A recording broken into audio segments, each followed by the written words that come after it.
समाजवाद एवं व्यक्तिवाद। समाजवाद शब्द की यदि ऐतिहासिक पृष्ठभूमि में, संवैधानिक पृष्ठभूमि में हम ना भी जाएं, यदि सामान्य रूप से समाजवाद शब्द का अर्थ हम जानें, परिभाषा हम जानें, तो समाजवाद यह व्याख्यायित करता है, यह परिभाषित करता है, यह मार्गदर्शन करता है, यह निर्देशित करता है, यह अभिप्रेरणा प्रदान करता है कि हमारे राष्ट्र में, हमारे समाज में रह रहे प्रत्येक व्यक्ति का समान रूप से विकास हो, उत्तरोत्तर वृद्धि को प्राप्त करे, उसके जीवन में खुशहाली आए, उसके जीवन में खुशियां आए, वो आनंद की प्राप्ति करे। ये समाजवाद का एक सामान्य सा अर्थ है। और दूसरी तरफ व्यक्तिवाद, व्यक्तिवाद यह निर्देशित करता है कि व्यक्ति की उत्तरोत्तर वृद्धि हो, वह उच्च पदों को प्राप्त करे, वो उच्च सेवाओं को प्राप्त करे, उसका व्यापार बहुत अच्छा फले फूले और वो दिन प्रतिदिन उन्नति करते रहे और उसको राष्ट्र के अन्य जन मानस से कोई मतलब नहीं, उसका बेड़ा पार हो जाए, उसकी उन्नति हो जाए। तो ये समाजवाद एवं व्यक्तिवाद में भेद है। तो जब हम वर्तमान परिप्रेक्ष्य में इन दोनों में चर्चा करें तो यद्यपि समाजवाद शब्द का वर्णन हमारे भारतीय संविधान में है, भारत के का जो संविधान है उसकी प्रस्तावना में है, लेकिन वह संविधान तक ही सीमित लगता है। वर्तमान में हमारे देश में समाजवाद की बजाय व्यक्तिवाद ज्यादा फलता फूलता हुआ नजर आ रहा है। अब मेरे इस बात पे किसी का यह खंडन भी हो सकता है कि भाई व्यक्तिवाद होना क्या गलत है, व्यक्तिवाद जब होगा उससे भी समाजवाद की पूर्ति हो सकती है। नहीं, हमारा देश क्षेत्रफल की दृष्टि से छोटा, जनसंख्या की दृष्टि से बहुत बड़ा, हमारे जो स्रोत हैं, रिसोर्सेज हैं राष्ट्र के, वो सीमित हैं। यदि हर व्यक्ति उत्तरोत्तर वृद्धि को प्राप्त करे तब तो उससे समाजवाद की भी प्रतिपूर्ति हो जाएगी। लेकिन क्या वर्तमान में देखने में को ऐसा मिलता है कि जिस व्यक्ति की उन्नति हो रही है, जिस व्यक्ति का बहुत उच्च स्तर का व्यापार चल रहा है, जो बड़ी उच्च सेवाओं में है, क्या वो अधिकतर लोग, क्या समाज के एक जो गरीब तबका है, दलित वंचित तबका है, शोषित तबका है, क्या उसके बारे में सोच पा रहे हैं? कितने लोग सोच पा रहे हैं? कार्य करना होता है, सोचना होता है, कुछ सहायता करनी होती है, ये कितने लोग कर पा रहे हैं? वर्तमान में यही तो हो रहा है ना, चाहे वो नौकरी की दृष्टि से हो, चाहे व्यापार की दृष्टि से हो, चाहे ठेकेदारी की दृष्टि से हो, चाहे राजनीति की दृष्टि से हो, और चाहे अपने वेतन भत्ते विभिन्न प्रकार की सुविधाओं से संबंधित हो। अधिकांश हमारे राष्ट्र में रहने वाले लोगों के मन में यही है कि मेरा भला हो। समाज में रहने वाले जो अन्य लोग हैं,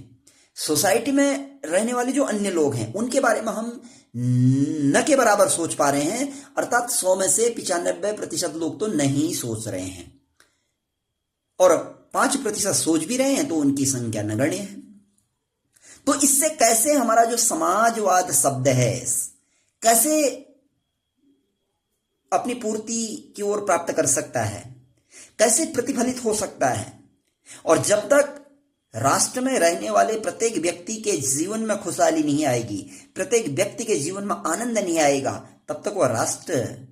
समग्र उन्नति को प्राप्त नहीं कर सकता है। और भविष्य में ऐसी भी संभावनाएं बनती हैं, ऐसी भी दिक्कतें आने की संभावनाएं बनती हैं कि गृह युद्ध जैसी स्थितियां भी सामने आती हैं। जब समाज का एक वर्ग आगे को बढ़ते जाए और दूसरा वर्ग जहां पे वहीं पे रहे, तो इससे समाज में कहीं विद्रूपता भी आती है, कहीं एक हीन भावना भी आती है, कहीं ईर्ष्या भावना भी बलवती होती हैं, बढ़ती हैं, तो वह समाज के लिए अच्छी बात नहीं है। तो वर्तमान में मेरा इस वीडियो का मतलब यही है कि हम लोग, जितने भी लोग हैं, पढ़ते हैं, लिखते हैं, अपने व्यवसाय, अपनी नौकरी, अपना करियर के लिए लालायित रहते हैं और करियर बन जाता है, तो सभी लोगों ने मनसा वाचा कर्मणा, सर्वप्रथम मन से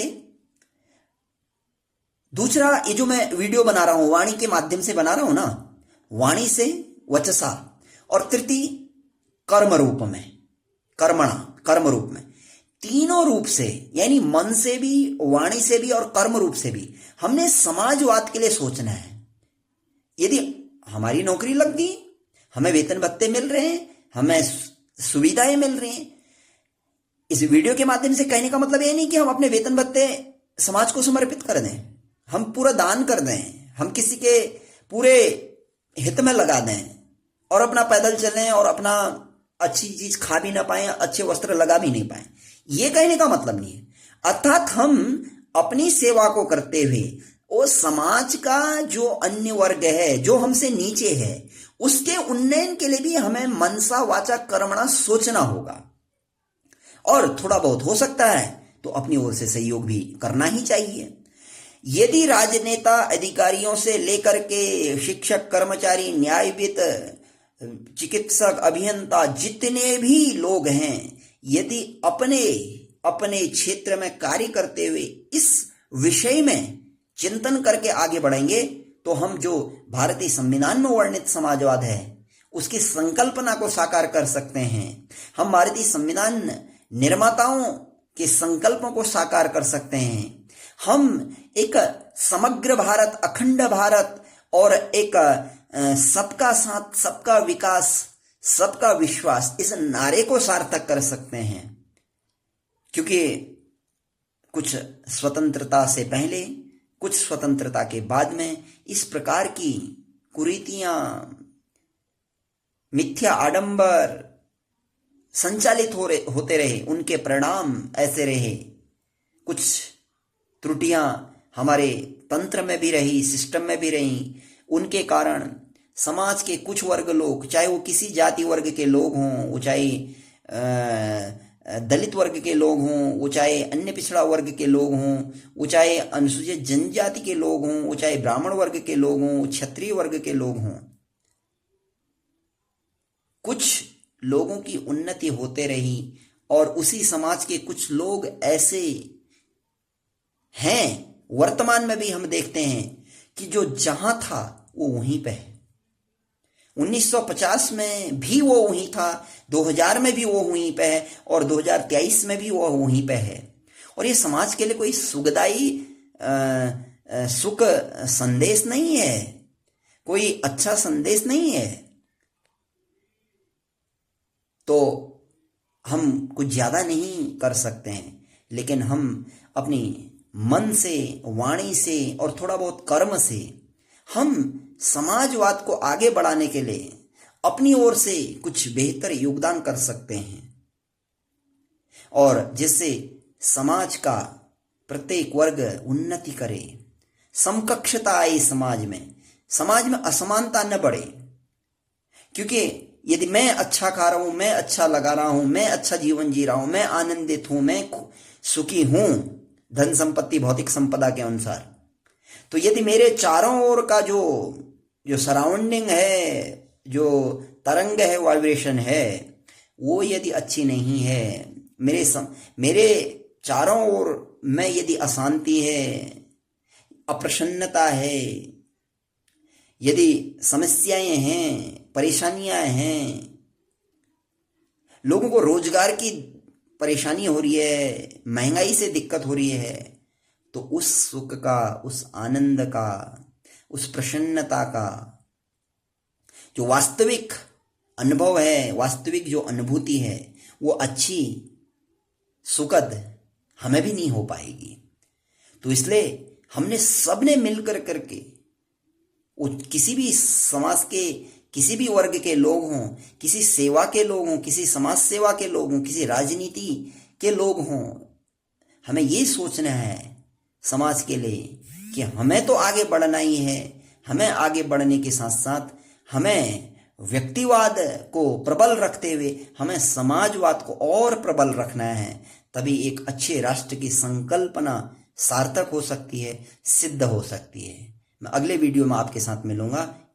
इसी से संबंधित अन्य विषय को लेकर के। तब तक के लिए धन्यवाद, नमस्कार।